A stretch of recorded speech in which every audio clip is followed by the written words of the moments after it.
Palipat-lipat ako ng tingin sa dalawa na kung magtinginan ay magsisimula ng World War III. Oh, by the way, Jax, pagbasag ni Isaiah ng katahimikan na siyang nagpawala rin ng tensyon kahit papano. Sir Jameson was still looking at us intently. Para siyang may inaanalisa na nagpapadilim sa kanyang muka. Mademoiselle needs a pen and a white papers as you called bond papers. She has some activity from her school to do. Tumangu-tangu si Jax, saka ngumiti. No problem with that, dude. I have tons of that shit. Tumawa naman si Isaiah dahil sa sinabi ni Jax. Being a student really sucks, right? Natatawa ng tumangu ang kausap nito bilang pagsang-ayon. Yeah, I already gave up being a student a long time ago. Maya-maya pa ilumabas naman si Mason na may bit-bit na folders, saka lumapit kila Isaiah. Here's your copies, suckers. Let's go? Aya ni Jax. They nodded and Isaiah looked at me. Come with us, mademoiselle. Napatingin ako sa pwesto kanina ni Sir Jameson, pero wala na siya dun. Kaya naman kahit nag-aalangan ay sumunod na lamang ako kay Isaiah. We entered a room that looked like a meeting hall. May mahabang lamesa at may 12 swivel chairs. May whiteboard sa harap nito, habang may projector sa pinakaunahang bahagi ng lamesa. Nasa loob na nun sina Gyro, Storm, Seb at Mackenzie. Sir Jameson and JK is not here. Habang kasama ko naman sina Isaiah, Jax at Mason. Where the fuck are the De La Rivas brothers? Tanong ni Mackenzie nang napansin na wala ang dalawa. Napansin ko na sa akin sila nakatingin. Napamaang ako. Bakit sa akin kayo nakatingin? Tanong ko. I raised my hand and motioned it like denying something. Hindi ko alam kung nasan sila Sir Jameson at JK. Yes, she's with me earlier. Jameson may be upstairs. Nakita namin siya kanina. Segundo ni Isaiah. Tumangu-tangu naman ito, pero hindi nakaligtas sa aking paningin ang pagguhit ng ngisi sa kanyang mga labi. De La Merced and De La Riva War 3? Biglang sambit ni Gyro. Isaiah grinned. Maybe. Napailing na lamang sila habang ako ay hindi maintindihan kung ano ang nangyayari. Iginaya ako ni Isaiah at pinaupo sa pinakadulo. Gitnang upuan exactly. He brought me the pen at isang balot ng long bond paper. Grabe, ready na ready ah. Galing, Boy Scout. Inilabas ko ang aking cellphone saka ini-open ulit ang file na gagawin ko at sinimulan ito. I was just quietly writing the activity and answering it, while the people with me were talking about some stuff that I think are business. Half an hour passed when the door suddenly opened. Napatingin ako rito. I was shocked to see Sir Jameson and JK came together. Yo! Bati sa kanila ni Jackson. You're both late. Sorry. It was Sir Jameson's voice. We had a problem with our Tarlac site. We troubleshoot it first. What happened? Tanong ni Gyro. Some agents got into an accident while riding the shuttle service. After that, I saw Sir Jameson settle himself to a chair beside Mackenzie, 2 chairs away from me. Tanya, what are you doing here? It was JK who approached me. I smiled at him. Isaiah let me do my school activity here kasi dito may ballpen at bond paper. Sagot ko sa kanyang katanungan. Bakit hindi mo nalang gawin yan pagka-uwi mo? You should be relaxing. Umiling ako at ngumiwi. You see, I have 2 activities and they both have a total of 89 pages. So times 2, 188 pages. Printing is not allowed, so it should be handwritten. Isusulat ko yun and even answer the questions. Napanganga naman siya. What the hell? How ruthless that professor is. May halong inis na sambit niya. Nagkibit balikat ako.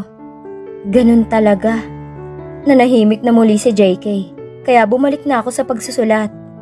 As they also go back to their own discussion. Habang tumatagal ay nananakit na rin ang aking mga kamay sa pagsusulat. Itinigil ko ang pagsusulat saka hinilot ang aking kanang kamay. Pang 50 page ko na rin ito para sa first activity. Aysay saka ibinaba ang ballpen na hawak. Tahimik na dito sa meeting hall nila dahil tapos na ang meeting ng mga yun. At nagpaalam na magsasurfing. Well, except sa isa. I told you to let me help you. Boses ni Sir Jameson ang namayani sa loob ng silid. Sinalubong ko ang seryoso at matalim nitong mga mata. And I also told you that I can't let other people to do the things that I should be the one doing. Kaya nga madalang lang ako magpasapkol eh. The corner of his lips lifted. Like he is amused hearing those words from me. Really? Taas noo akong tumango. Oo nga, sumimangot ito bigla and leaned near me. He lifted his hand at nakita kong papalapit ang kamay niya sa mukha ko. Hahawakan niya ba ang mukha ko? Would he caress my cheeks? Bigla ay pinitik niya ako sa noo. Ouch! I hissed sa kapadaskol na tumingin sa kanya. Dinuro ko siya. Ang sakit nun ah! He smirks. Serves you right, Tanya. Napatigil ako. Why does he sound so different calling my name? It brings shivers to me. At ang bilis tuloy ng tibok ng puso ko. Kainaman naman oh. Umiwas ako ng tingin. Naramdaman ko ang pag-akyat ng dugo sa aking muka. Fudge, heart, kalma. Pero ang siraulo kong puso ay patuloy sa pakikipagkarera. Ayaw niya tumigil at kasabay nun ay ang mas lalong paglakas ng kalabog ng aking puso nang lumapit na sa akin si Sir Jameson. Namumula at hindi makatingin sa kanya nang ako ay magsalita. Anong ginagawa mo? Tumayo siya mula sa pagkakaupo at saka tuluyan nagtungo sa pwesto ko. Napaayos ako ng upo. Anong kailangan mo, Sir Jameson? He didn't answer but just grinned. Nang makalapit ay hinawakan niya magkabilang gilid ng swivel chair at saka inilapit ang kanyang muka. Habang ako'y napasandal na sa sandalan para lang mailayo ang muka ko. Our eyes met and there's this emotion that was quietly flickering in his eyes. Parang unti-unti ay mas lalo itong lumalaki. God, usal nito while looking at her. Why do you need to be beautiful this much? You're killing me. Huh? You're going to be the death of me, Tanya. Usal nito muli. He looked at me directly through my eyes. Ewan ko ba? But suddenly I got magnetized by his eyes. He lifted his hand and held my chin. From my eyes, his eyes go down to my lips. The next thing I knew, he was already claiming my lips like his. I felt the urge to kiss him back. And I did. After the kiss, he let go of my lips and looked at my eyes again. Damn, I love you. Paulit-ulit at tila sirang plaka ang mga salitang yun sa isipan ko. Hindi ko akalain na sa isang tulad pa ni Sir Jameson ko yun maririnig. Hindi ako makapaniwala. Dahil hindi talaga kapani-paniwala. I am doubting myself about it. Tama ba ang pagkarinig ko? Feeling ko kasi nag-hallucinate lang ako. Baka I hate you yun instead na I love you. Napabuntong hininga na lamang ako sa kasinimulan ayusin ang station ko. After kasi na nangyari sa meeting hall, ang nakakalokang kataga ng mga sinabi niya, ay agad din siyang umalis, na para bang isang pagkakamali ang mga sinabi niya. Kaya eto gulong-gulo ako kung totoo ba yun, joke lang o guni-guni lang talaga. But there's one thing that I realized after that. I realized that I have this unexplainable feeling for Sir Jameson. The way I felt butterflies on my stomach. The way my heart reacts to him. And he always takes my breath. I indeed like him. And it scares me if these feelings take deeper and deeper. It scares me that these feelings could not be replied back. The feeling of heartbreak scares me the most. But I can't stop this. Nor I can't forget Sir Jameson. A few days later. Guys, yudal tayo. May agent na BTO na sa atin ngayon. Anunsyo ni Coach. We all agreed and settled our station before grouping ourselves in front of our coach. So guys, yung pagpaplano natin sa team building, eto na yon. Nakangiting sambit ni Coach. Nagkatuwaan kami ng mga kasamahan ko. Dahil sa wakas ay ito na yun. Coach urged us to make us quiet. Iyon nga, tuloy ba ang plano? Sa Isla Verde tayo. Napamaang ako. Ano ba yan? Kagagaling ko lang dun ah. Doon pala balak ni Coach isagawa ang team building.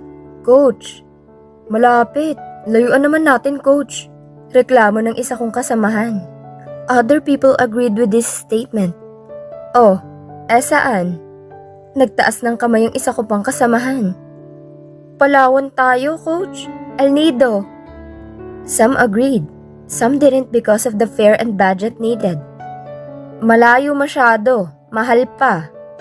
Ani Coach saka naupo sa kanyang upuan. Nagtanong-tanong pa si Coach kung saan maganda. Ngunit kung hindi malapit na ayaw ng ilan, ay masyadong malayo at mahalang magagastos na ayaw din ng iba. Ganito, Isla Verde muna tayo. Tapos start na kayo mag-ipon para sa pangpalawan natin. Mahal kasi yun mga bes. Paliwanag ni Coach na naisip niyang plano. Everyone agreed kaya pumayag na lang din ako. Matapos ay sinabi ni Coach na mamayang uwian ay pag-uusapan ng detalye ng team building. At unahin niya muna ang standing ng team ng production floor. Sa ngayon, may isa tayong 100 mula sa ating palaban na baby na si Tanya. Natawa naman ako sa sinabi ni Coach. At ilan sa mga katim ko ay pumalakpak. Overall, nasa 100% ang ating repsat. Let's do our best, team, okay? Yes, Coach. We answer in union. Tumayo si Coach at kinuha ang whiteboard at pen. She was about to write something when her eyes were fixed behind us. Napalingon kami doon, and we saw Sir Jameson standing behind us and was actually listening in our meeting. Good morning, sir. Coach Madge greeted him. We also do the same, pero hindi siya nakikinig nor nakatingin sa board. He was actually looking at me intently. Naiilang na nga ako kasi pinagtitinginan na kami. Continue your riddle. Seryoso ang kanyang pananalita, ngunit ang kanyang mga mata ay patuloy na nakadikit sa akin. Yes, boss. And so Coach Madge continued giving briefing and details to us. After a couple of minutes, she finished her briefing and let us go and have our early break since we still have time. Dinampot ko ang tumbler ko sa lamesa at naglakad palabas ng production floor.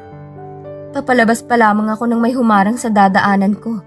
It was Coach Mylene. Coach ng isang team dito sa fraud. Nakataas ang kilay nito at habang nakangisi. Wow! Para sa isang baguhang tulad mo, ang aga mo lumandi. Nagpanting ang tenga ko dahil sa kanyang sinabi. Teka, ano po bang kailangan mo, Coach? Tanong ko sa kanya. Galit ang kanyang muka at parang inis na inis sa tanong ko. Ha? Maang-maangan ka pa. Kalat na dito sa prod ng paglalandi mo sa boss. At sabi rin na nilalandi mo ang ibang boss ng Saitel. My God! Kay bata-bata mo pa ang laki na masyado ng pangarap mo. Nanlalaking matang aniya. Dinuro ako nito. Etong tatandaan mo. Ilugar mo ang sarili mo. Hindi ka nababagay kay boss. So you think you fit with me?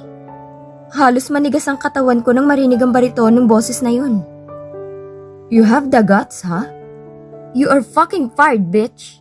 Patuloy ang nagmamay-ari ng baritonong boses. I saw her froze in her position habang nakatingin sa taong nagsalita sa likod ko. Nilingon ko ito and was also shocked to see Sir Jameson with his dark and serious face. Humakbang ito palapit and I almost lost my breath when he snaked his arms on my waist and pulled me closer to him. Did I fucking hire you to meddle to anyone's business and throw your damn tantrums? Sigaw ni Jameson dito. I tried to remove his hands on my waist, but he suddenly leaned to my shoulder and whispered, "Remove it and I'll kiss you right here, right now." Nanahimik na lamang ako. Si Coach Mylene ay maluha-luha na dahil sa pagkapahiya. Where's your OM? Here, sir. Agad na lumapit si OM Chris. Sinulyapan niya pa si Coach Mylene bago muling bumaling kay Sir Jameson. I want that woman out of my company now. Madiin na sambit ni Sir Jameson. Nag-aalangan naman si OM Chris dahil alam ng lahat na magaling na coach si Coach Mylene. Sir Jameson. Pagtawag ko sa pansin niya. From his hardened and dark face, it turned soft when he looked at me. Don't fire Coach Mylene. Kumunot ang noo niya. Why? She's a good coach. Tumangu-tangu siya. If my baby says so. Naramdaman ko ang pamumula ng aking mukha dahil sa hiya. For Fate's sake, we're in the middle of operation. Queuing and yet people are distracted because of the commotion. She's suspended for 2 weeks. She will not coaching for a while too. Bumalik sa pagkaseryosong mukha ni Sir Jameson. He looked at me and smiled a bit. Let's go. Iginiya niya ako palabas ng production floor. Sinubukan kong kumawala sa pagkakahawak niya. Ngunit nahila niya rin ako agad. Maraming halos himatayin sa kilig dahil sa nasasaktan. Ngunit ako, mamamatay na ako dahil hindi ako makahinga ng maayos. Tapos parang nakikipagkarera na naman ang puso ko dahil sa bilis ng tibok nito. Mabilis ang kanyang mga galaw. Hinila niya ako paakyat ng hagdan patungo sa kanyang opisina. He immediately entered the room. Slammed the door, locked it, and pushed me. Wala pang isang segundo ay inangkin na niya agad ang aking labi. He was in a hurry. Nagmamadali at tila sabik na sabik. Sir. Ang pagtawag ko sa kanya ay tila naging isang ungol na lalong mas nagpa-agresibo sa kanya. Sunod-sunod na mura niya. Nagsaglit na naghiwalay ang aming labi para sumagap ng hangin. Hinuli niya ang dalawa kong kamay, saka inilagay sa aking ulunan. He was possessive. He acts so dominant at me right now. Sir! Nauutal na sambit ko. Hinihingal ako at nahihilo sa sensasyon na dala niya. It suddenly brings another wave of foreign feeling. But this is different. It made me feel something like urged me to kiss him. To let him do whatever he wants for me. What did you do to me? He said under his breath. Nahigit ko ang aking paghinga when he suddenly rested his head on my neck. I can feel his lips on my skin and his hot breath on my neck. Shit. Maya-maya ay naramdaman ko ang pagdampi-dampi ng kanyang labi sa aking leeg and somehow bring some shivers to me. Hindi ko alam pero kusa kong iniaangat ang aking ulo to give him more access. I moan. Pinakawalan niya ang kamay ko kaya hinawakan ko ang kanyang ulo and caressed his soft hair. I was enjoying his kisses on my neck when he suddenly sucked a part of my neck and then brought electrified through my veins. Sir Jameson, anong? Nagmura ito ulit. Stop me, baby. Stop me. Hinawakan ko ang kanyang mga braso at buong lakas na itinulak siya. Mabilis kong kinapa ang parte kung saan ramdam ko pa rin ang kanyang ginawa. He looked at me with amusement. Hawak-hawak ko ang parte na yun. Anong ginawa mo dito? I marked you. He bluntly swore at me. He was grinning and smiling like an idiot. You what? Instead of answering me, lumapit siya at hinawakan ng kamay saka tinanggal ang pagkakatakip sa parte na yun. He smiled even wider, na parang isang malaking achievement ang nakita niyang yun. He suddenly grabbed my arm at hinila ako palabas ng silid. Saan tayo pupunta, boss? He looked at me and grinned. Heaven. Ha? Anong heaven ka dyan? Itinaas ko ang kamao ko na hindi niya hawak-hawak. Mapupunta ka talaga sa heaven na sinasabi mo kapag sinapak kita. He laughed saka tumigil sa harap ng elevator. He clicked the down button at inaantay na dumating ang elevator. We'll go to my penthouse. Bakit? We'll continue there. Pinalo ko ang kanyang likod na siyang ikinatawa niya. Gago ko ha? Tumunog na ang elevator at bumukas ito. Muling hinawakan ni Sir Jameson ang kamay ko at marahan akong hinila papasok ng elevator. Nang makapasok ay mabilis niyang pinindot ang basement floor. Makalipas ang ilang minuto ay nakarating na rin kami sa wakas ng basement at nagtungo sa kanyang sasakyan. He opened the door for the passenger seat and then he jogged to the other side at pumasok para umupo sa driver's seat and drove his way out of the parking area. Bago kami tuluyang umalis ng site, ay pinakuha muna ni Sir Jameson ang bag ko na nasa locker. We waited outside the building before his secretary came with my things. Ibinilin din ni Sir Jameson ng tungkol sa pag-take over sa akin. Hindi kasi pwede mag-log out ng tao ngayon dahil queuing. Agad din kaming umalis matapos makuha ang gamit ko. Patungo kami ngayon sa kanyang penthouse, just like what he said earlier. Pero hindi ko alam kung anong gagawin namin doon. Sumandal ako sa sandalan ng upuan saka tumingin sa paligid. The sky is complete dark. May mangilan-ngilan na bituin. Kasama doon ang buwan na tanging liwanag sa taas. Nilingon ko si Sir Jameson na ngayon ay tahimik na nagdadrive. Not until I felt my stomach growling like a mad bear. Fudge, nakakahiya. Nagugutom na ako. You didn't have your lunch? Madilim ang mukha ni Sir Jameson at halos lahat ng letra ay may halong diin ang banggitin niya. Tumango naman ako bilang sagot. He maneuvers his car and turns left. I saw a fast food chain na bukas pa till now. Maybe they are 24 hours. Instead of parking his car, he entered the drive-thru way and stopped by the first window. Nilingon niya ako. What do you want? Masungit na tanong niya. I pouted. Yung may chicken, fries, ice cream. The corner of his lips lifted and looked so amused with what I said. I blinked several times before he shook his head and turned to 8 pieces of bucket, 3 large fries and 1 sundae.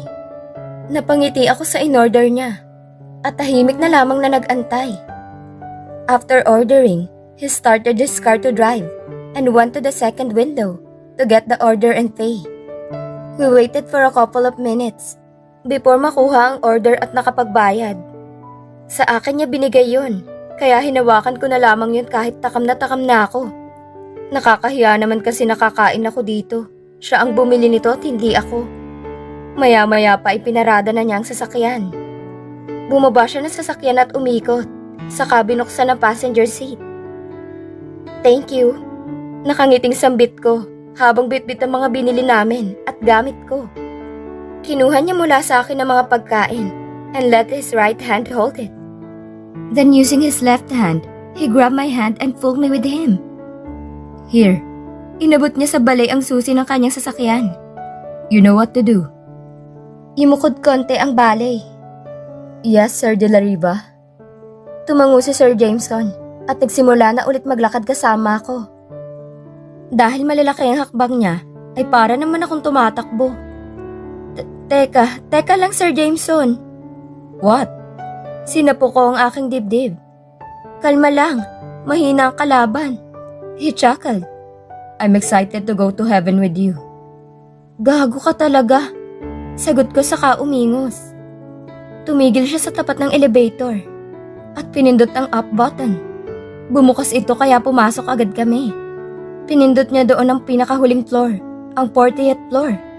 Habang tahimik kaming nasa loob ng elevator, ay hindi naman mapakali ang lalaking kasama ko. He would just suddenly caress my shoulder, snake his arms in my waist, or even lean on my shoulder and smell my neck. You smell so freaking nice, Tanya. He whispered in my ear. I felt electrify running through my veins. That sent shivers to my spine. Namumula na ang mukha ko ngayon. What did you do, Tanya? Why do you freaking smell so nice that I got addicted to it? I gulped so hard and managed to let out word. Siyempre nagpapabango. Gusto mo sa'yo na lang yung pabango ko? Nauutal ko pang sambit. Mahina itong tumawa. But damn, bakit ang sexy nito tumawa? It sounds like the most beautiful noise I ever hear. Muling tumunog ang elevator at bumukas ang pinto. Iginaya ko ni Sir Jameson palabas ng elevator. Bumungad sa akin ng malawak na espasyo na may malaking sofa at ilang gamit. So welcome to my home. I own the whole 40th floor. And no one can enter here unless it is me or you. He grinned. Napanganga ako dahil sa lawak at laki ng penthouse niya. Mas malawak pa ang salas niya lamang mismo kaysa sa bahay namin. Lumapit siya sa center table na nasa harap ng malaking sofa bed noon at may dinampot na bagay. Maya-maya ay may umangat mula sa sahig. Damn, it was his TV? Umupo ako sa sofa at ipinatong sa center table ang pagkain na dala ko. Nang tuluyan ng mag-angat ang TV ay bumukas ito. Lumapit sa akin si Sir Jameson at inabot sa akin ang remote nito. Watch whatever you want. I'll just change my clothes. Tumango ako. He smiled at me and turned his back. I switched channels para makita kung anong pwedeng mapanood. I settled with watching a K-drama. Umupo ako sa lapag at nag-Indian seat. Binuksan ko ang plastic at nagsimulang kumain habang nanonood. Akmang isusubo ko ang fries nang may magsalita sa aking likod. So what are you doing? Nilingon ko ito at tuluyang ko nang nabitawan ng fries. And my mouth stays being wide open. Because of what I am seeing right now. From his white well-toned build, down to his 1, 3, 6 pack freaking abs. Napalunok ako at ilang beses pilit inilalayo ang mata dito. Pero, syete, ulam na ulam, be. Just take a picture, babe. Para naman hindi mo hanap-hanapin. Natatawang komento nito sa reaksyon ko. I blinked several times at inilayo ang aking mata. Thank God, sumunod na rin siya. Anong hahanap-hanapin ka dyan? Buisit ka. Depensa ko sa sarili, saka nagpatuloy sa pagkain at panonood. Nagpatuloy lang ako sa panonood at pagkain. Nang matapos ang aking pinanonood ay inilipat ko ito sa ibang channel. Pero wala na akong magustuhan panoorin. Sakto ay merong mix sa kanyang cable, kaya pinanatili ko na lamang doon. You love music like that? Turo nito sa TV. Na ngayon ay Don't Start Now by Dua Lipa ang piniplay na video. Tumango ako. Yeah, maganda naman ang kanta ni Dua Lipa ah. He snorted. Seriously? For a kid like you? I'm not a kid anymore. I'm 20 years old na kaya. Sinamaan ko siya ng tingin. Yeah. You should be listening to songs like ABC Rhymes. Napasa po ako sa aking noo. Boss, I told you baby, clean is fine. I sigh. Yeah, clean. I'm a 20-year-old lady now. It's normal for me to listen to those kind of music. Aba, mas malala pa nga ang mas bata sa akin. I pouted saka humalukip-kip. Alam mo yung TikTok ngayon? Grabe, may kanta pa nga sa'yo lang ako babayo o bini-bini bla bla, ganun. Nakatingin lamang ito sa akin at parang tuwang-tuwa pa kaya nagpatuloy ako. Ganun though, I can't judge people easily. Kasi iba-iba tayo ng mga gusto kaya sana ganun ka din. Napatigil ako sa pagsasalita nang hablutin niya ang aking batok at hilain ako para halikan. I was in shock at first, pero hinayaan ko na lamang ito and even answer his movement. We kissed and was panting and gasping for air na maghiwalay ang aming mga labi. Pinagdikit ni Sir Jameson ang aming noo. He smiled. I crazy love you, Tanya. At wala akong pake kung hindi tayo pareho ng nararamdaman. I will make sure to make you fall in love with me. Nakatanga lamang ako sa kanya. Ang bilis ng tibok ng puso ko. I had this tingling sensation inside me. The hell? I shuddered when I tried to let out a word. I have to let this out, or else my heart will explode with so much emotions. I love you too, Clint. I love you too, Clint. Shete, bumigay ang bandera. Kinakabahan ako sa magiging reaksyon niya. What if biro lang pala yun? What if he was joking around? Fuck, mura nito na napatayo. Napasabunot siya sa sarili at muling lumapit sa akin. He held my hands and tightly held onto it. Tell me those words again. Oh God damn. Bakit? Because I can't fucking believe it. Crazy. Ngiting-ngiti ito na tila nanalo sa loto. Hinila niya ako patayo saka niyakap ng mahigpit. I smiled and hugged him back. Kumalas siya mula sa pagkakayakap at walang pag-aalinlangan na siniil ako ng halik. I was shocked at first, but eventually, I chose to close my eyes and enjoy the kiss. Pinakawalan niya lamang ang aking labi nang kapusin kami ng hininga. He was panting already, but playful smile is still painted on his lips. So, are you my girlfriend now? Kumunot ang noo ko sa kanyang tanong. What? Hell no! Ligawan mo muna ako. Baby, why do I need to court you? You love me and I love you. Let's make love together. Umikot ang aking mata dahil sa narinig. Nilingon ko ito sa kahinampas sa kanyang hawak kong mga folder. Mukha mo, Clint? Manligaw ka muna, uy. Baby, puno ng pakikiusap ang boses nito habang nakasunod sa akin. I am enjoying Clint's attitude of being such a childish, yet so dominant guy. Umiling ako. Nope. Kinabukasan. Lumapit ako sa guard ng production floor. Kinapkapan ako. Nang matapos ay iniskan ko ang badge ko para makapasok. Bumukas ang pinto kaya pumasok na ako. Agad namang sumunod si Clint papasok. Ilang araw na siyang ganyan na parang maamong tuta sa harap ko. Pero mukhang tigreng gutom sa harap ng iba. Lumapit ako kay coach na ngayon ay may ginagawa na namang trabaho sa laptop niya. Ibinaba ko ang folder sa tabi niya. Coach, eto na po yung pinapakuha mo sa recruitment team. Tumango ito na hindi inaalis ang atensyon sa ginagawa. Thank you, Tanya. Tumango na lamang ako at tumalikod. Clint's still behind me, following me around. At oo, kitang-kita yun ng mga katrabaho ko. Marami ang pinipilit akong sagutin na si Sir Jameson. May ilan naman panghusga pa rin, na ayaw lang lumabas. Dahil nga natakot sa nangyari kay Coach Maylene. They are curious about my relationship with the CEO. Lumapit sa akin si Clint habang nakangiti. Let's get you home na. Magiliw niyang sambit. Saka hinuli ang kamay ko at hinila muli palabas ng production floor. We first went to the locker area para makuha ko ang gamit ko. Saka kami nagtungo sa parking area.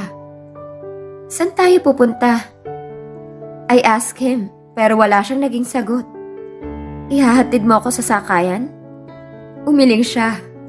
Ihahatid kita sa bahay niyo. Nanlaki ang mata ko sa kanyang sinabi. Panigurado ako na wala pa rin siyang pahinga at tulog. He is the CEO, and he can actually stay at his house and rest while his employees will do the job for him. And that includes me. Sure ka ba, sir? Tanong ko rito. Mamaya niya na inaantok pala siya. Nagpapalakas lang pala sa akin. But well, a persistent man like him, he nodded and started the engine of his car. At tuluyan na nga talagang pinaandar. Eto, on the way na kami pa uwi. Naisipan kong i-text si mama para ipaalam na pauwi na ako. Mag-uwi ka daw ng ice cream, nak. Request ng mga kapatid mo. Kapag wala ka daw dala, wag ka nang umuwi. Napasimangot ako sa natanggap kong text. Ang ine-expect kong reply ay yung mga sweet na paalala ng mga nanay sa anak like, ingat ka anak. Huwag masyado mag-cellphone sa kalsada, delikado. Yung mga ganun. Tapos etong mga kapatid ko na akala mo kakabit ang mga demuhong demonyo kung makapag-utos. Ano ba naman to? Pamilya ko talaga to? Bulong ko saka umingos at tinago na lamang ang phone ko sa bag at humalukip-kip. Problem, baby? Napalingon ako kay Glenn dahil sa napakamasuyong boses niya. Umiling ako. Wala.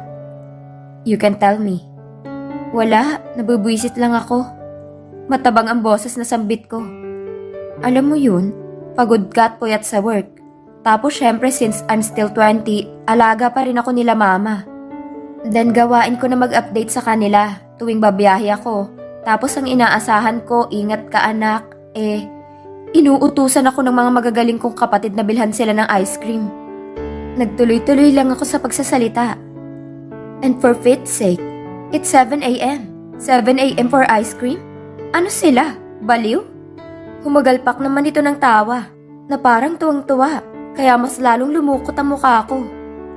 Ha ha ha, tuwang-tuwa? Sarkastiko ang sabi ko. He grinned. Mukha siyang tanga. Sorry, I can't help it, but adore your cute reaction. He shook his head at halatang halata na masaya siya.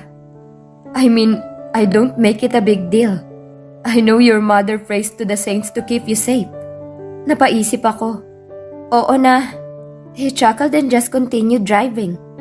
Nasa sigsag na kami banda, kaya malapit-lapit na rin kami. Makalipas pa ang ilang minuto ay malapit na kami sa bahay. Pero pinatigil ko muna siya sa may 7-Eleven para makabili ako ng ice cream. Kumuha ako ng 3 galon ng iba't ibang flavor ng ice cream. Di kaya sumakit ang tiyan nila dahil nasobrahan? Clint asked, and as an evil older sister, I smirked. Tama lang yun, para matroma sila at tumigil sa kakapabili sa akin ito. Sagot ko sa kanyang tanong. He shook his head in disbelief. Nang makabili ay bumalik na kami sa sasakyan at nagtungo sa bahay. Pagkaliko sa looban na tabi ng simbahan, ay kitang-kita ko nagkalat ng mga bata sa labas. Sa tapat ng bahay ay nandoon si Mama habang may hawak na walis. Yung pang-apat ko na kapatid ay nasa labas habang nakikipaghabulan sa aming aso. At ang dalawang maliit ay nakikipaglaro sa ibang bata. Itinigil ni Sir Clint ang sasakyan sa harap ng bahay na siyang ikinatigil ni Mama sa pakikipagtsismisan. Binuksan ko ang pinto at lumabas ng sasakyan na siyang ikinagulat ni Mama. "Yo, Ma?" Bati ko dito. "Ate!" Napalingon ako sa sumigaw. Oh, ang sakit talaga sa tenga ng boses ni Lelay, ang bunso namin. Inilahad ko dito yung malaking plastic ng 7-Eleven. O ayan, lamunin nyo na sumakit ang tiyan nyo. Tuwang-tuwa naman ang mga siraulo at agad pumasok. Nilingon ko naman si Clint na kalalabas lang na sasakyan. Naramdaman ko naman ang paghila ni Mama sa damit ko, kaya siya ang tiningnan ko. "Jowa mo?" Bulong nito. Mabilis naman akong lumayo at umiling. Naku, hindi ah. Namumula ang mukha ko habang sinasabi yon. Mapang-asar na tingin naman ang ipinukol ni Mama sa akin. "Good morning po." Bati ni Clint kay Mama. "Aba, ang pogi na. Panalo ah." Bulalas nito. Nahihiya naman ako dahil sa pagiging blunt ni Mama. "Abay, good morning din. Ikaw yung boss nitong si Taneng ano?" Nanlaki ang mata ko dahil sa binanggit niyang pinakapangit na nickname ko. "Ma!" Namumulan na ako. Sinabayan pa ng mga tsismosang kapitbahay namin kung makapang-asar. I heard Clint chuckle from my behind. Hinawakan ko ang braso niya. "Papasok na nga kami, Ma." Paalam ko, saka siya hinila papasok ng bahay. Our house is not that fancy, at alam kong hindi siya nababagay dito. Pero anyway, siyang may gusto nito, and he wants to court me. Then so be it. He should know who I am first. "Taneng, bakit walang Rocky Road na flavor?" Tanong sa akin ng kapatid ko na sumunod sa akin na si Tongtong. Tinaasan ko siya ng kilay. "Bakit hindi mo muna ako simulan tawaging ate?" Mataray kong sagot sa kanya. Sumimangot lang ito sa kamuling sumandok ng ice cream. "Ate Taneng, sana all. Jowa mo siya?" Sabat naman bigla ng 4 years old kong kapatid. Ginulong buhok nito. "Daldal mong bata ka? Di ka nalang kumain dyan." Pangit mo ate." "Anong klase kang pamilya, Ate Taneng?" Biglang sabat ng 6 years old na kapatid ko na si Saysay. Napasapu na lang ako ng noo dahil sa kabaliwan na namang sumapi sa mga kapatid ko. I heard someone laughing behind me, kaya pumihit ako para tingnan ito. Only to see Clint laughing with his heart out. Tuwang-tuwa itong gago, at mukhang naaaliw na pinagtutulungan ako ng mga kapatid ko. Masaya, nakataas ang kilay ko at puno ng sarkastikong boses ko. "Yeah, much." He grinned. Inirapan ko siya saka naglalakad papasok sa loob pa ng bahay. Inilapag ko ang bag ko sa may upuan na nasa kwarto ko at dumiretso ng kusina. Kumuha ako ng tasa at nagtimpla ng kape. Matapos ay bumalik ako ng salas at inabutan si Clint na nakaupo na parang naligaw na tuta pag tiningnan doon. Nakatingin siya sa mga bata na naroon sa labas at naglalaro. "Here." Abot ko sa kanya ng kape na mainit-init pa. Wala kaming pangmayaman na kape or coffee beans, whatever you call that. We have the instant coffee. 3-in-1 yan, kaya wala ka nang hahanapin. He chuckled saka nagpasalamat ng tanggapin ng kape. Hinipan niya yon at paunti-unti na sumimsim. "So hot, what the Hoy, huwag ka magmura dito. Itatapon ka ng nanay ko." Saway ko sa kanya. He smiled. "Sorry, baby." Nanlaki ang mata ko at namula sa narinig. Buti na lamang at mukhang hindi narinig ng mga kapatid ko na hanggang ngayon ay busy pa rin sa pagkain ng ice cream. "Pagkatapos mo dyan, umuwi ka na." Paalala ko dito. He suddenly held my hands and caressed it. My God, my heart was running at a fast pace and it was nearly exploding na naman. Anong ginagawa mo?" Nauutal kong sambit sa kanya. "I'm gonna miss you." His blunt words suddenly make me feel so special. "You're still not mine, officially, but damn label. I can't have you without that." Napanganga ako sa kanyang mga salita. I can feel it, his affection and truth of his words. Matapos ang ilang minuto ay naubos na niya ang coffee. Nakaupo ako sa tabi lamang ng kinauupuan niya. Nanunood na ng cartoon ng dalawa kong nakababatang kapatid. Ang dalawang malaki ay nasa higaan nila at nagkukulong muli. Samantalang ang pang-apat naman ay lumabas muli para makapaglaro. Maya-maya ay biglang may ingay na umalingaw-ngaw. I saw him fish out his phone and open it. From his calm expression, it became furious, in anger. Parang may natanggap siyang masamang balita at hindi niya nagustuhan yun. But he didn't let out any words. He sighed at tumayo mula sa pagkakaupo at humarap sa akin. I have to go. Tumango ako at tumayo na rin at sinamahan siya sa labas. Nagtungo na siya sa side ng driver seat at binuksan ang pinto nito. Ingat ka, boss. Bye. I smile. Bye. Tumango ito. See you at the office later. Tumango ako muli. Pumasok na siya at pinaugong ang makina ng sasakyan at mabilis itong pinasibad paalis. Sinundan ko ng tingin ang kanyang sasakyan hanggang sa mawala na ito sa aking paningin. I have a sigh at pumasok ng bahay. Hindi mawala sa aking isipan ang reaksyon niya dahil sa natanggap niya sa kanyang phone. I wonder what is that? What is that thing that can make Lynn look gloomy? Abala ang lahat sa production floor. Kaliwat kanan ang pag-take ng sub-calls ng mga support dahil sa mga nagngangalit na mga customer. Last month pa lang ay inabisuhan na kami tungkol sa pagtaas ng presyo para sa mga services na ginagamit nila sa EXIV. Eto nga at ganoon din ang katanungan ng customer na hawak ko.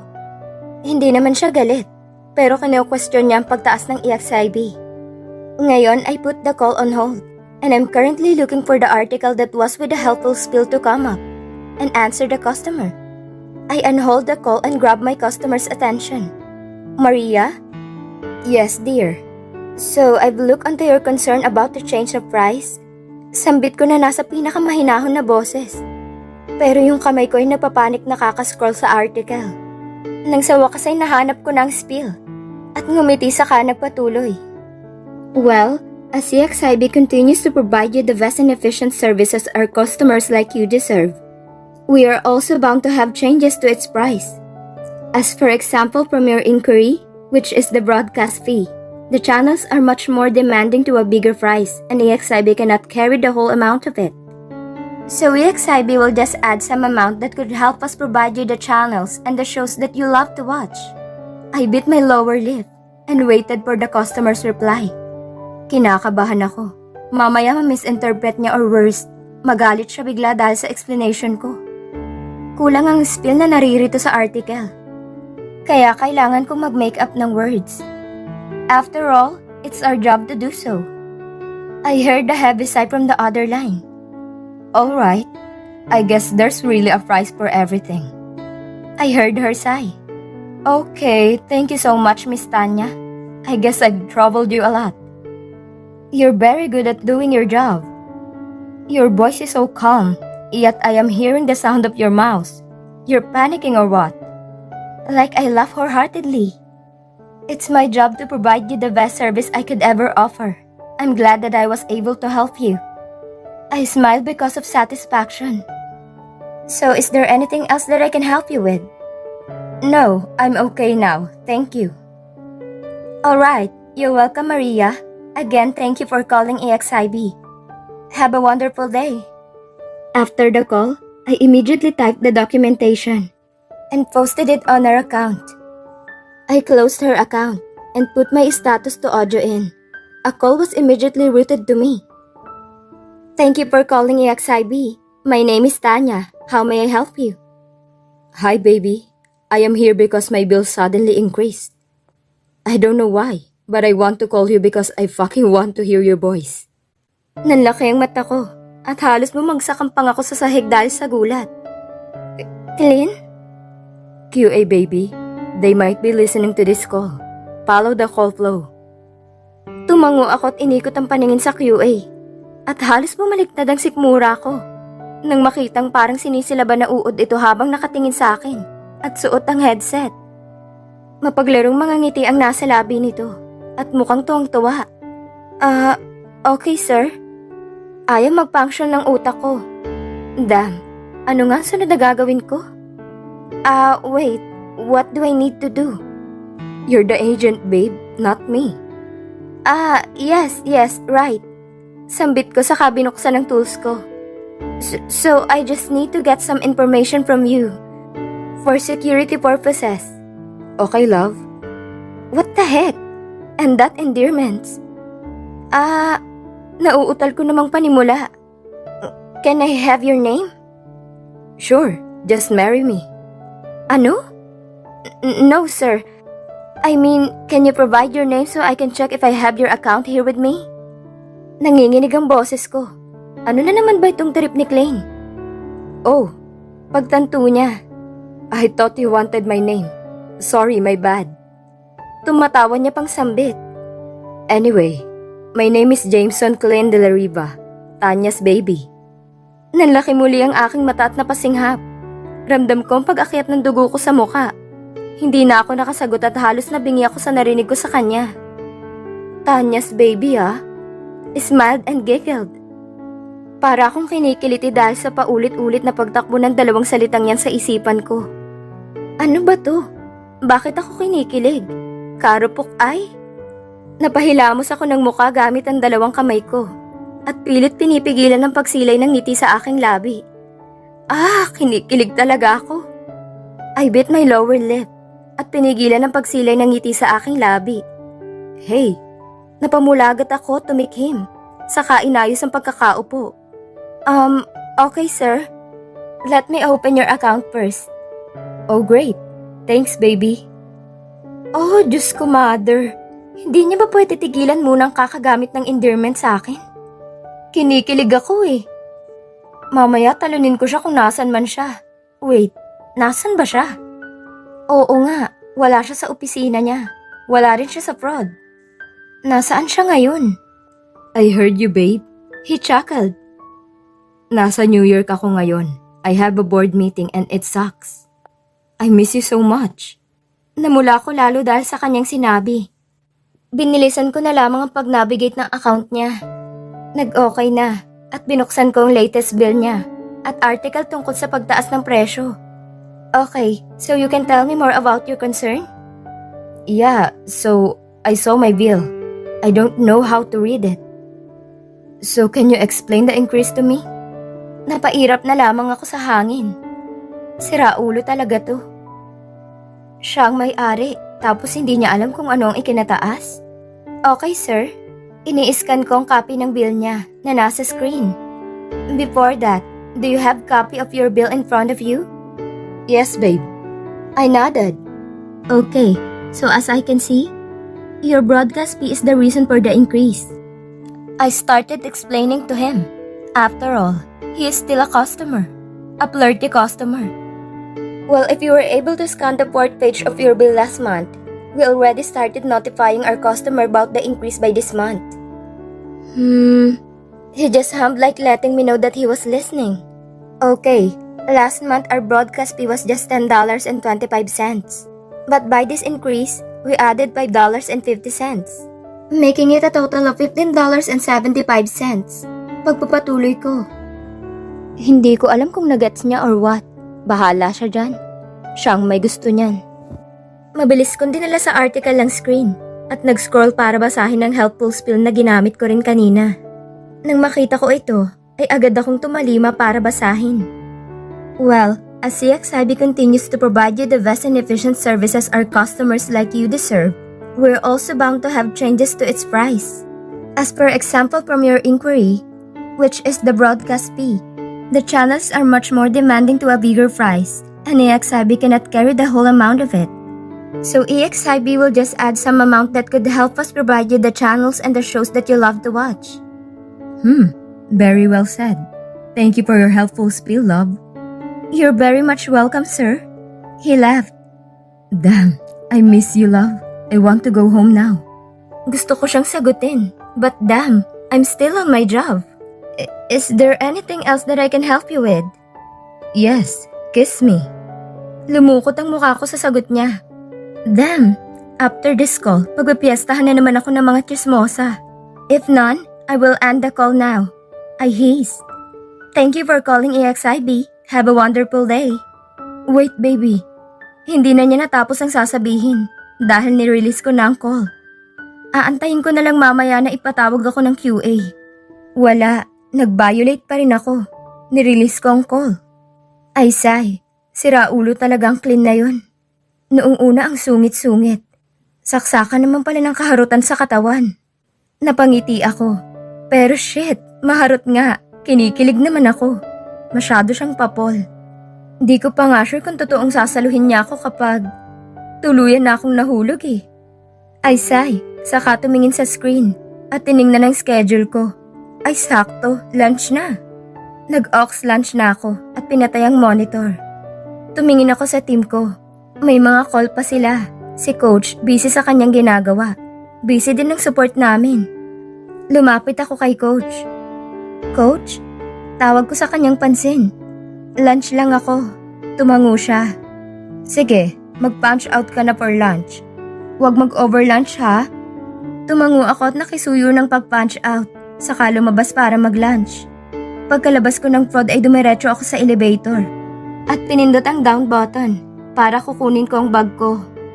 Nang tumunog ito ay inantay ko itong bumukas. But on my horror, dalawang figura ng tao na halos magkainan na ng labi ang nakita ko. May virgin eyes. JK? Napalingon ito sa akin at halos lumuwa ang mata nang makita ako. Mabilis siyang lumayo sa babaeng halos kainin na niya ang buong muka. Tanya. Bash. Hehe. Para siyang kinakabahan na ewan. I look at the woman and it was Candy Palmenares. Masama ang tingin na ipinukol nito sa akin. Hey you woman. Turo ni JK kay Candy. Get out. What? Hindi makapaniwalang sambit nito at nagmarcha paalis. Tumigil pa ito sa gilid ko at inirapan ako. Pumasok ako sa elevator at pinindot ang floor ng locker. Saka itinoon ang pansin dito sa katabi ko. Nilabas ko ang aking panyo at inilahad ito sa kanya. Nagtataka ang kanyang muka. For what? Kalat ng lipstick ang mukha mo. Mukha kang clown na ni-rape. Kinuha niya rin agad ang panyo at pinuna sa kanyang muka. Ginamit pa niyang salamin ang phone niya. Nang makitang maayos na uli siya, ay iniabot niya ulit sa akin yun. Labhan mo yan, uy. Pag-ingos ko. Mahiya ka naman. He laughed at what I said. Okay, fine. Napailing na lang ako.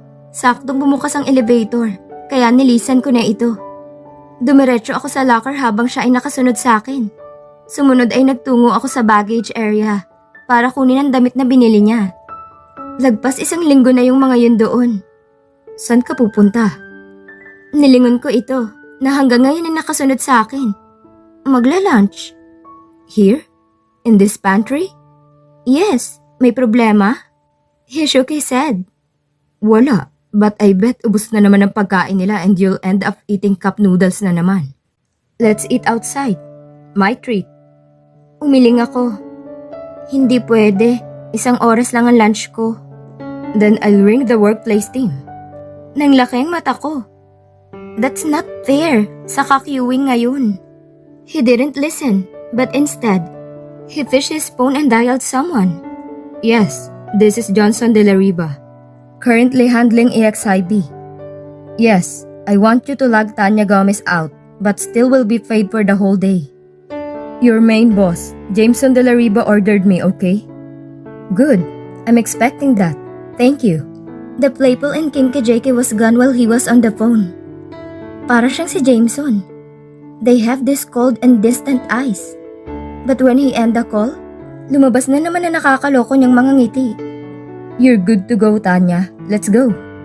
Wala naman na akong nagawa kundi sumunod sa kanya at lumabas kasama siya. Bumaba kami sa parking area at agad nahanap ang porch niyang sasakyan. Sa kanilang dalawa ni Jameson ang pinaka nakakaagaw ng pansin na sasakyan dahil halata talagang mayaman ang may-ari nito. Bukod doon ay kakaunti lang naman ang sasakyan na naririto. Nang makaalis ng site ay dire-diretso lamang ang daang tinatahak niya. Parang patungo kami sa Mega Mall. Maya-maya ay lumiko at nagtungo sa isang parking space. Bumaba kami at naglakad palabas dito. San ba tayo kakain? Tanong ko nang hindi makatiis. He grinned. Saan pa ba bibida ang saya? Kunot ang noo ko sa kanyang sinabi.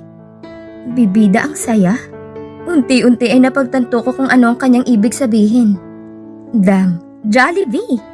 Pumasok kami sa loob ng Jollibee at pinahanap niya ako ng mauupuan naming dalawa habang siya na daw ang o-order.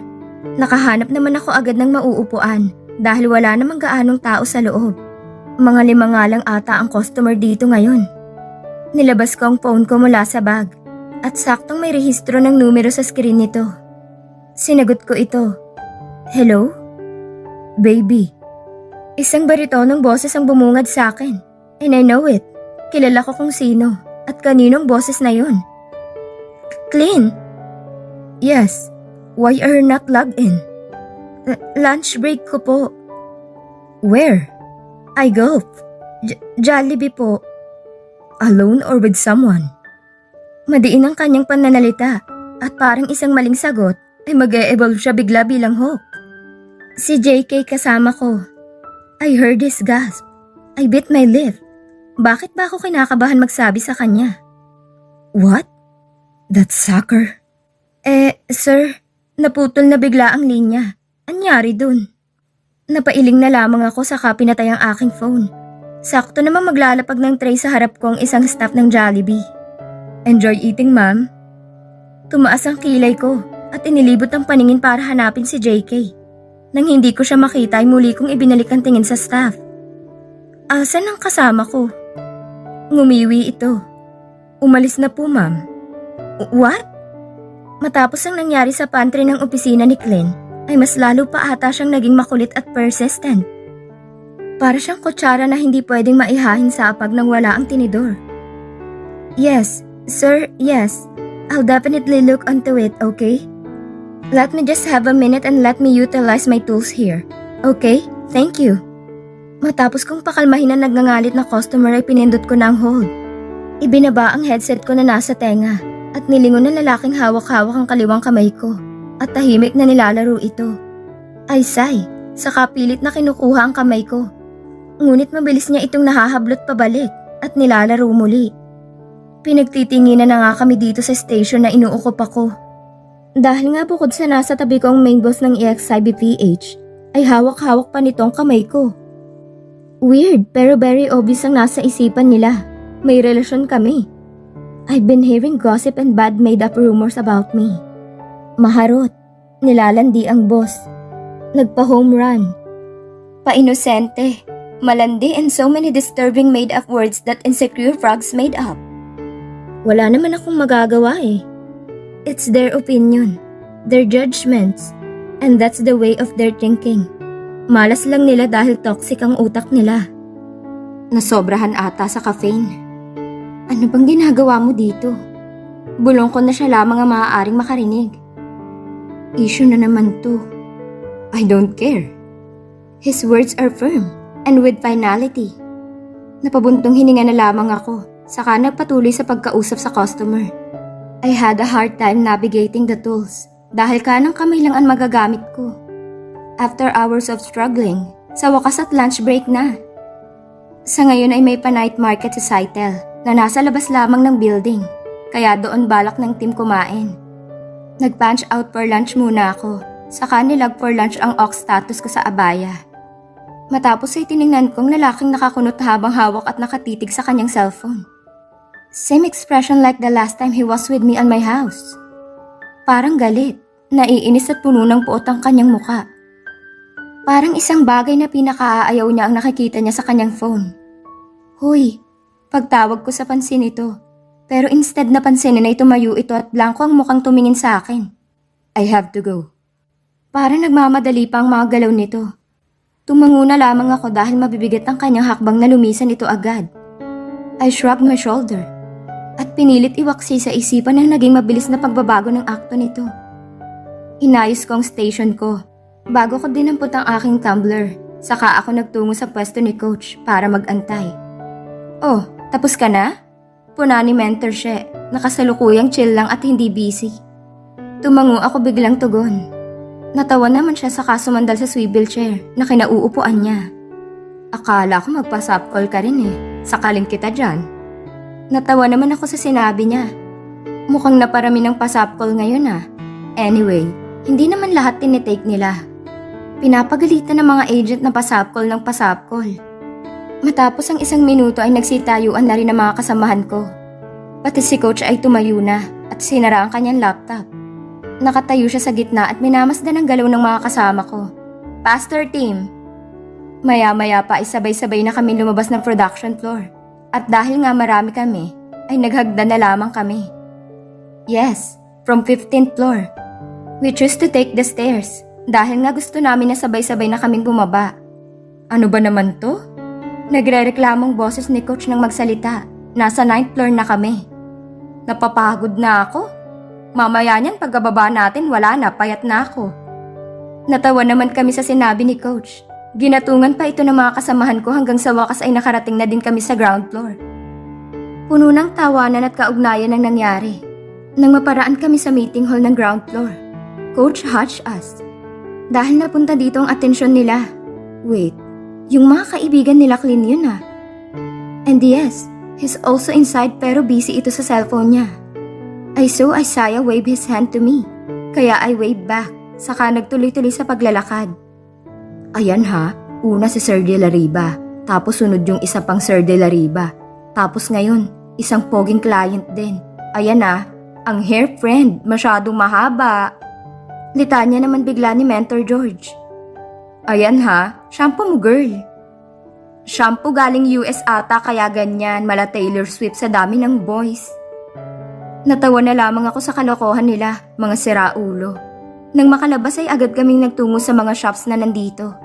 Yung iba ay dumiretso sa food stations, habang kami nila coach ay nasa accessory stations.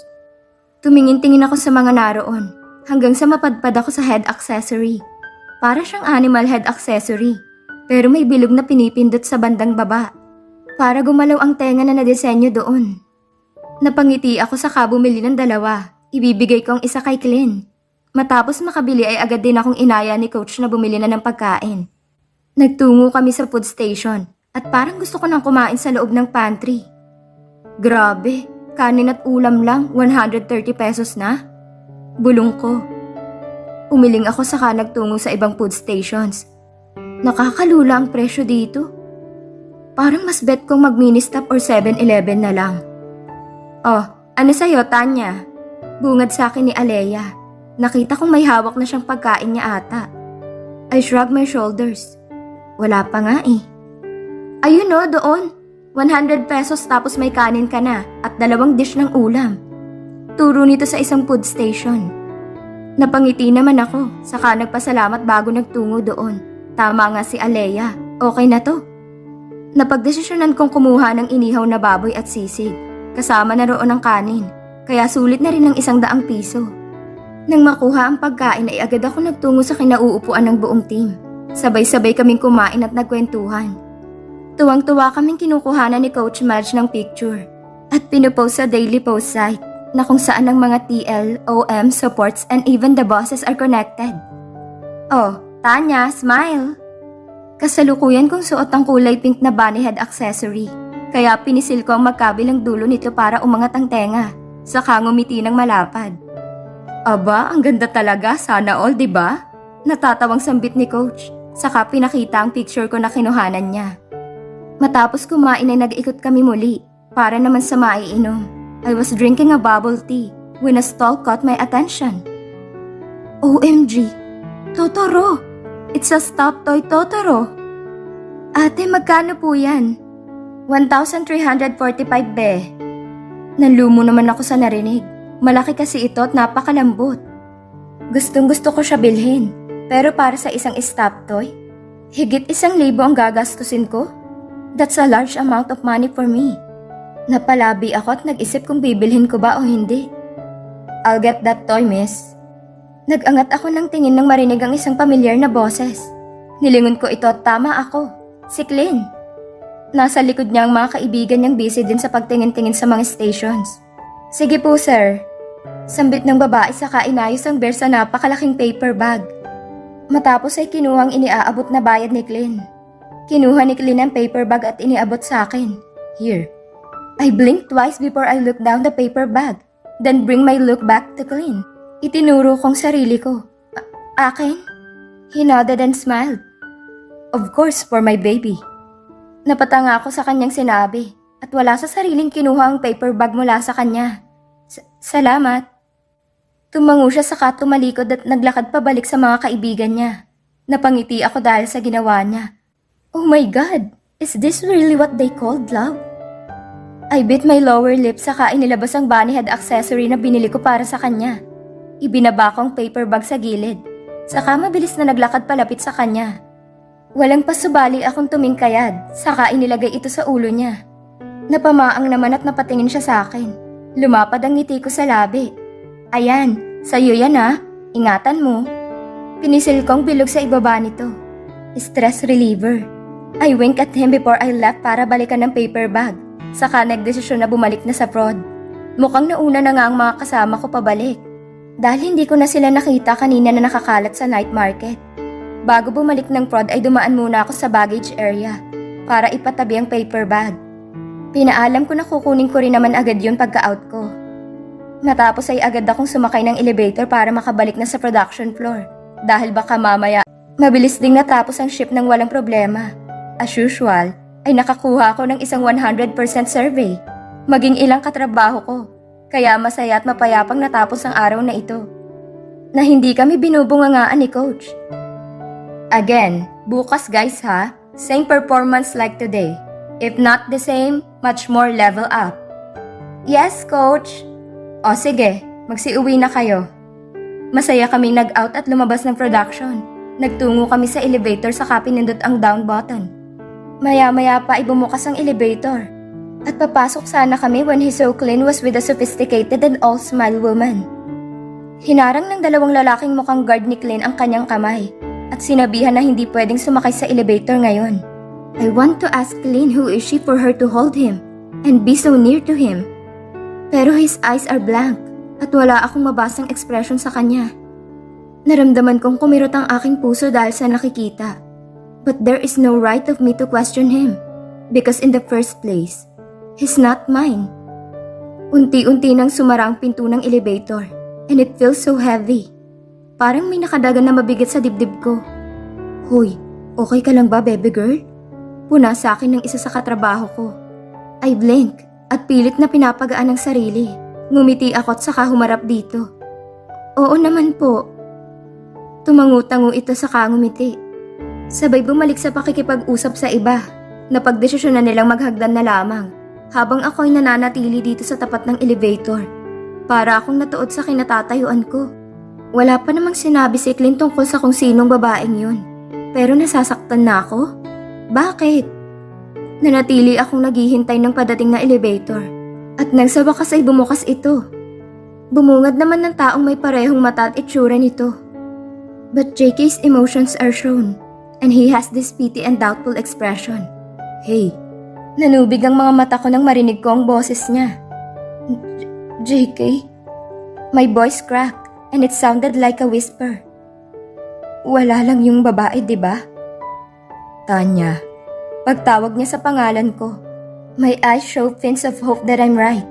Alam ko, wala akong karapatan na questionin si Clin tungkol sa ganun. Dahil never naging kami. Pero ang sakit. Just by seeing him being with another woman scares and hurts me. Kuya has reasons. Please understand him. Hindi ko maintindihan ang ibig niyang sabihin.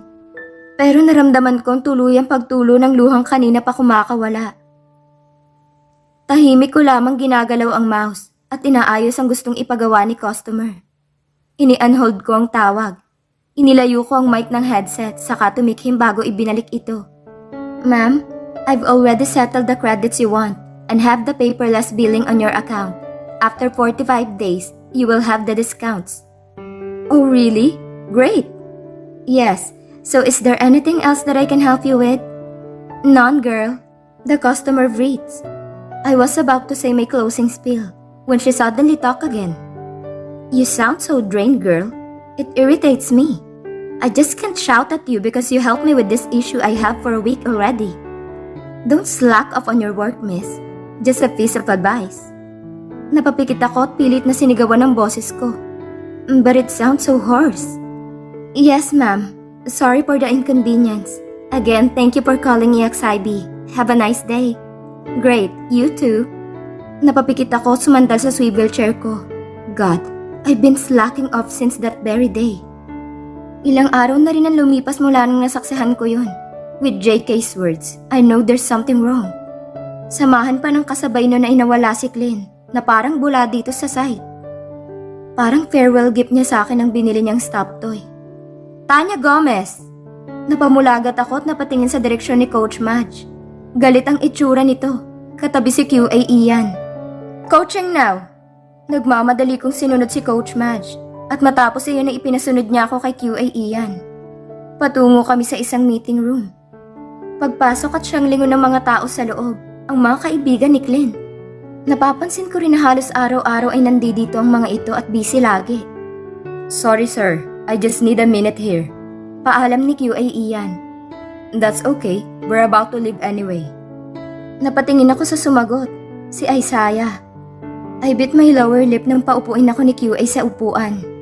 He looked so furious na parang may nagawa akong sobrang laking pagkakamali. Do you know your fault? Tanong nito. Umiling ako.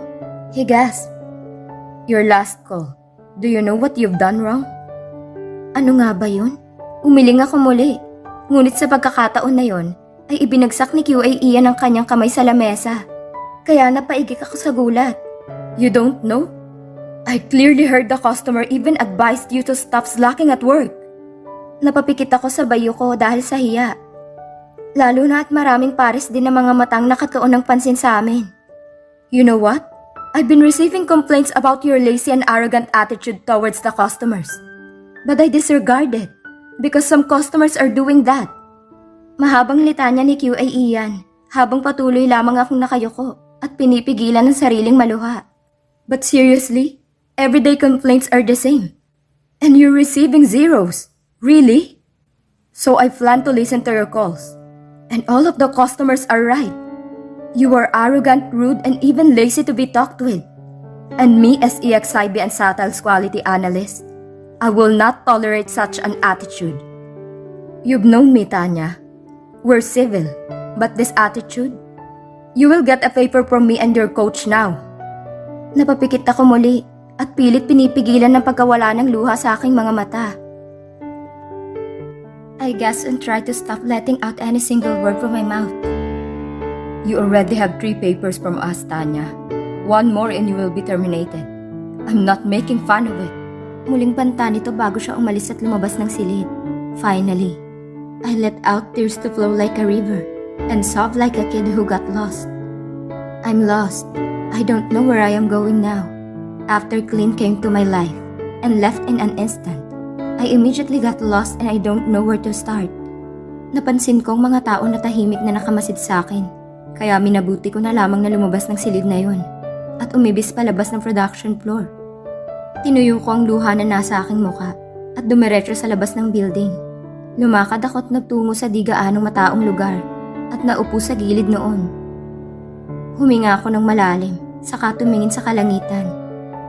Okay, masyado akong overacting dahil wala pa namang sinasabi si Clint kung sino at ano nga ba niyang babaeng yun. Pero natatakot kasi ako. Before we even get closer, I'm already hearing news about this rumor engagement with a blonde girl.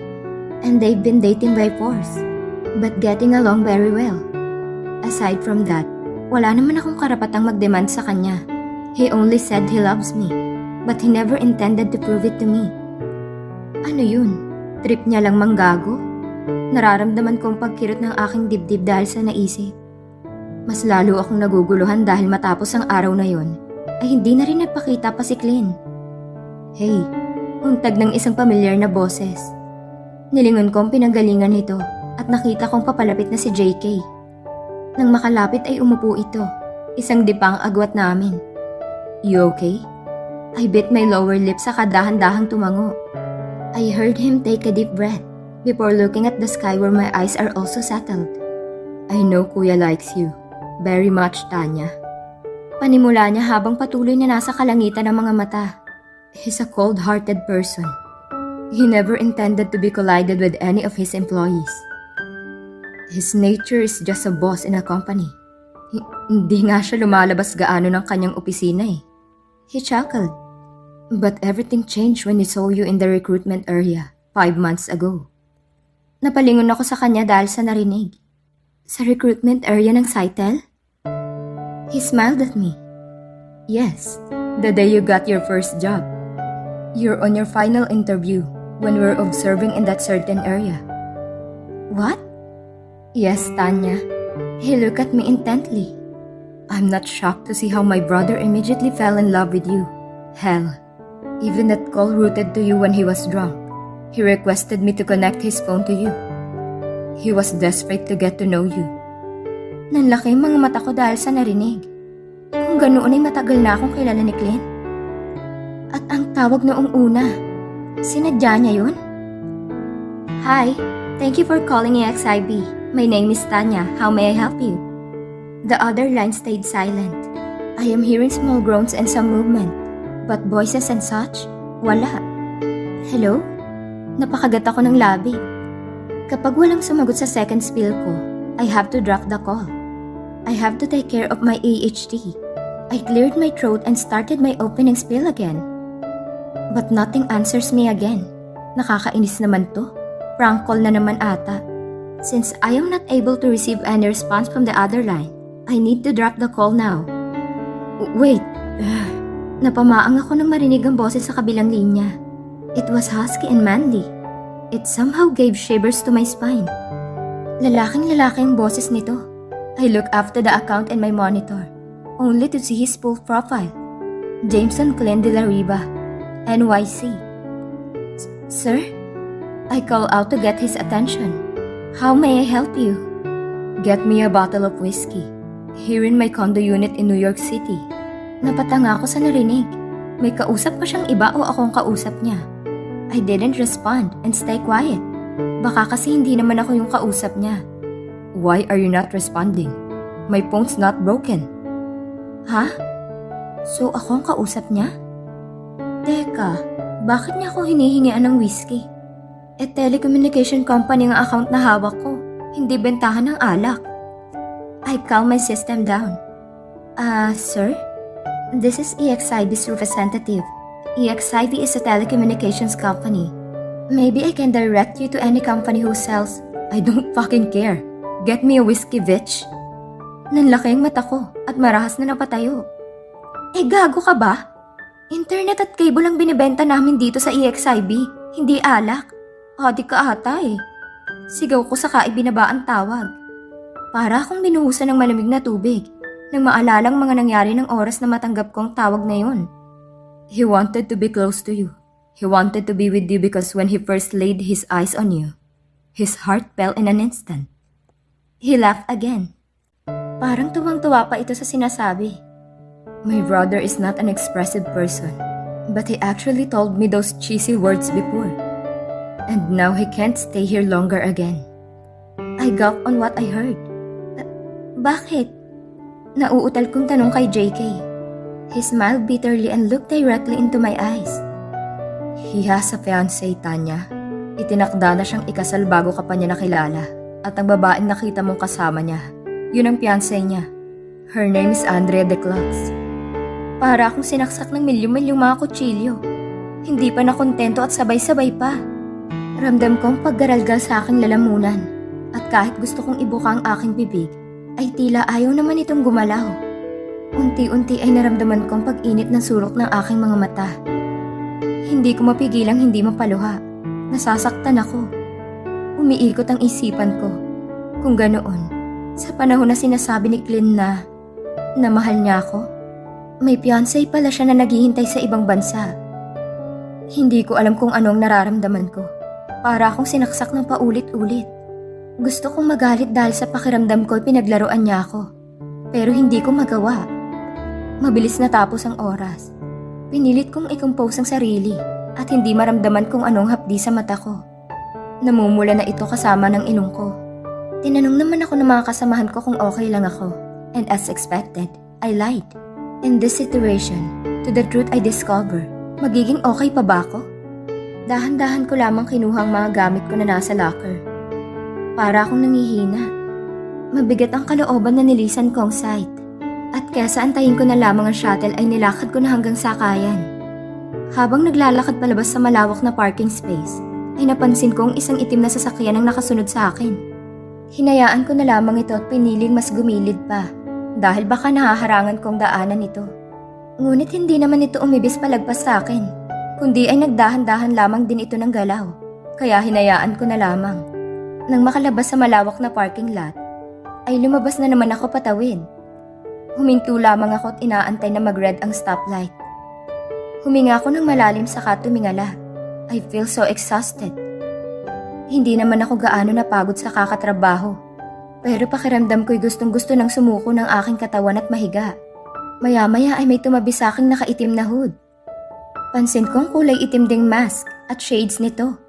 Kung hindi ko lang alam ang kulay ng hoodie jacket ni JK, baka isipin kong siya to. Nagkibit balikat ako sa kamuling tinuon ng pansin sa daan. Nang mag-red ang stoplight ay agad na naghintuan ang mga sasakyan, kaya nagsimula na akong maglakad.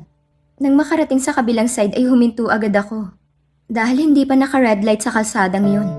Katabi ko muli ang taong naka-hoodie jacket.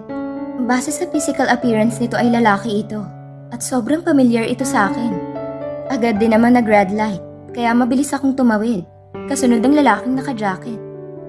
Nasa bulsa ng hood niya ang kanyang mga kamay. Kahit kating-kati na akong tanungin kung sinusundan o kung kilala niya ba ako, ay pinigilan ko na lamang ang sarili at nagpatuloy sa paglalakad. Patungo ako ngayong Mega Mall dahil nandoon ang sakayan. Umakyat ako ng overpass at nagpatuloy lamang sa paglalakad.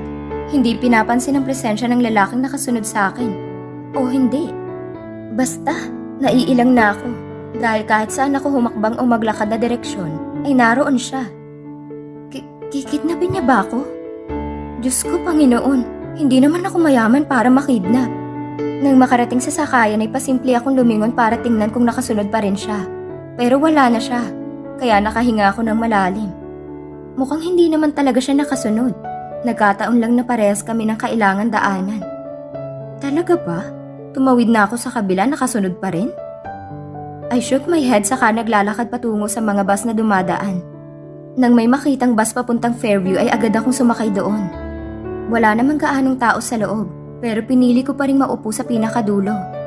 Huminga ako ng malalim saka tinawag ang konduktor para makapagbayad ng pamasahe. Matapos ay sumandal para makapagpahinga. Nakakapagod. Nadagdagan ng pagod ko at parang gusto ko nang matulog para makapagpahinga. Ipinikit ko ang aking mga mata. Hindi ko na malayang tuluyan na akong kinain ng kadiliman. Market! Napadilat ako sa narinig. Naramdaman kong nakapatong ang ulo ko sa kung kanino, kaya agad akong lumayo dito. Teka, siya yung lalaking nakasunod sa akin kanina. Market, wala na ba? Sigaw pa muli ng konduktor. Agad akong tumayo mula sa pagkakaupo. Meron pa po, Manong. Tumango naman ito at sumenyas na lumapit na. Buti na lamang at wala nang gaanong tao. Mga 7 na lamang, kasama ng konduktor at driver. Abay, nasarapan ka ata matulog sa balikat ng nobyo mo, iha. Nakakunot ang aking noo. Po?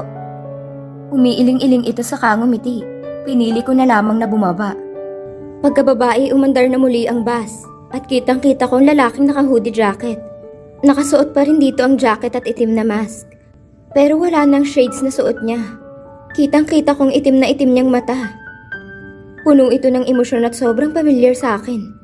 Nang makaalis ang bus, ay hindi pa rin ako makaalis sa kinatatayuan ko. Sino kaya yun? I shook my head saka naglalakad na papuntang Commonwealth Market. Dito ay sasakay ako ng jeep pa uwi sa amin. Ma, andito na ako. Bungad ko pagpasok ng bahay. Tahimik dito. Nakasara nga ang pinto nang maabutan ko. O anak, bati ni Mama. Dala niya ang cellphone habang may suksok na headset sa ulo. Hindi kita marinig. Nanonood kasi ako kay Idol Rappy. I chuckle. Kaya pala, sila Lele at Seima. Ayun, nasa daycare, naglalaro. Napatango-tango ako at alam ko, nasa eskwelahan naman ngayon ng mga kapatid ko. Nagtungo ako sa aking kwarto sa kanila pag ang bag ko. Matapos ay nagtungo akong kusina para uminom ng napakaraming baso ng tubig.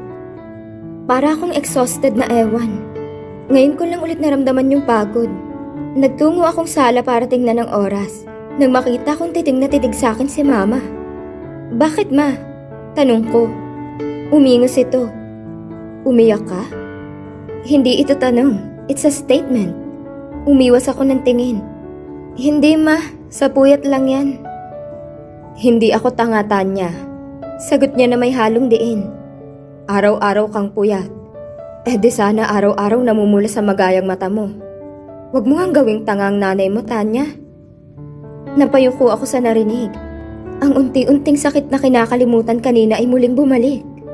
Unti-unti ay naramdaman kong pagpatak ng mga luha ko, hanggang sa naging parang ilog ito sa paglabas.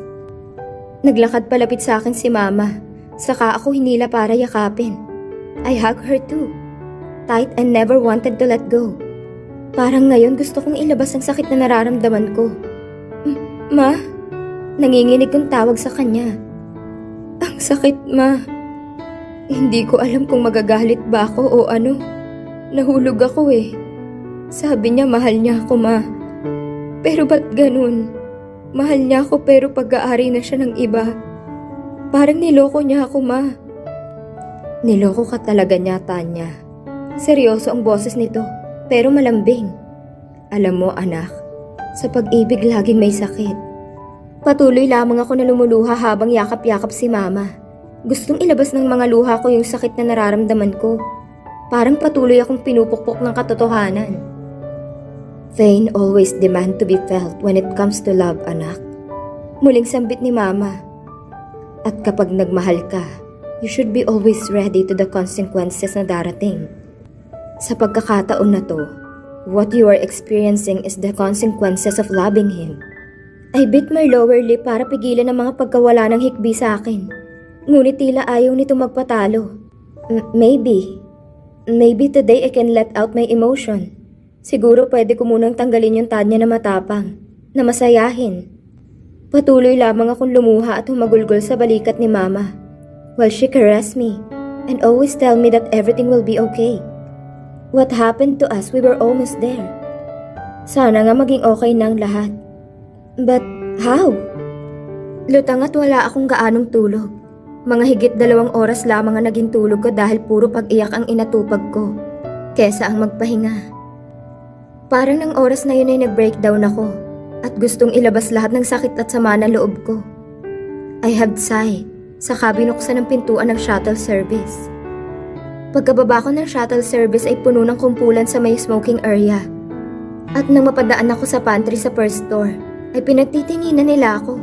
Yung iba ay puno ng awa sa mga mata. Yung iba ay may hindi malamang ngisi sa kanilang mga labi. Hindi ko na lamang iyon pinansin. Saka nagtuloy sa elevator para magtungo sa locker at ilagay doon ang gamit ko. Hindi ko alam kung lutang lang talaga ako at sobrang inaantok. Pero bakit parang pinagtatawanan ako ng mga tao?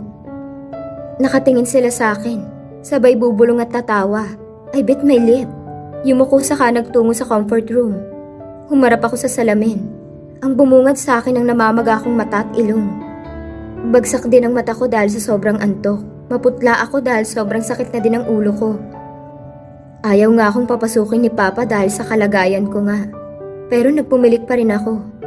Gusto ko kasing makausap si Glenn. Kahit sa huling pagkakataon lamang, hindi naman ako maghahabol eh. I just want to have closure. Ask him why he played with my feelings. Inayos ko na lamang muli ang itsura ko at pinagmukhang presentable. Na makontento ay lumabas na ako at nagtungo sa elevator para magtungo sa production floor. Mabilis din akong nakasakay at pinindot ang 15th floor. Nang makarating dito ay agad bumukas ang pinto. I stepped outside, was about to walk papuntang production floor when I saw the reason of my pain with his fiancé. Nabato ako sa aking kinatatayuan. Hindi ako makagalaw. Para akong binabato ng ilang beses.